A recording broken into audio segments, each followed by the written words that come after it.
আজকে পবিত্র শুক্রবার। আলহামদুলিল্লাহ এই গাড়িটা আমাদের বিক্রি হয়ে গেছে, একটা জিক্সার SF। এই ভাইয়ের কাছে বিক্রি হয়েছে। ভাইয়েরা গাজীপুর চৌরাস্তা থেকে আসছে। 10 বছরের নাম্বার করা ছিল। ভাইয়েরা দেখি কীরকম দেখছে গাড়ি। ভাই আসসালামু আলাইকুম, ভালো আছেন ভাই?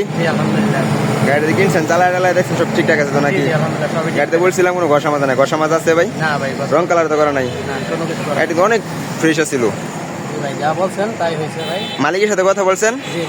মালিক কি বলছে? এখন করে দিবে। ঠিক আছে ভাই, আমরা যে কটা গাড়ি কিনে নাম্বার করা সবগুলো মালিকের কাছ থেকে সরাসরি কেনা হয়। মালিকের সাথে যোগাযোগ করে নিতে পারবেন আমাদের থেকে। যদি আরও গাড়ি মনে হয় যে আমরা ভালো গাড়ি বিক্রি করে আমাদের থেকে নিন, ঠিক আছে ভাই, যদি লাগে। ঠিক আছে, ভালো থাকুন। হ্যাঁ, 10 বছরের নাম্বার করা একটা বিক্রি হয়ে গেছে। ইনশাল্লাহ আমাদের আরও কালেকশন আছে। এগুলো যদি কারো লাগে আমাদের স্ক্রিনে দেওয়ার নাম্বার সরাসরি যোগাযোগ করবেন অথবা আমাদের শোরুম ভিজিট করবেন। আমাদের শোরুমের লোকেশন শিষ্টুর বাজার, ঢাকা মহাসড়কের পূর্ব পাশে, ভালুকা, ময়মনসিংহ। সবাই ভালো থাকবেন। আসসালামু আলাইকুম।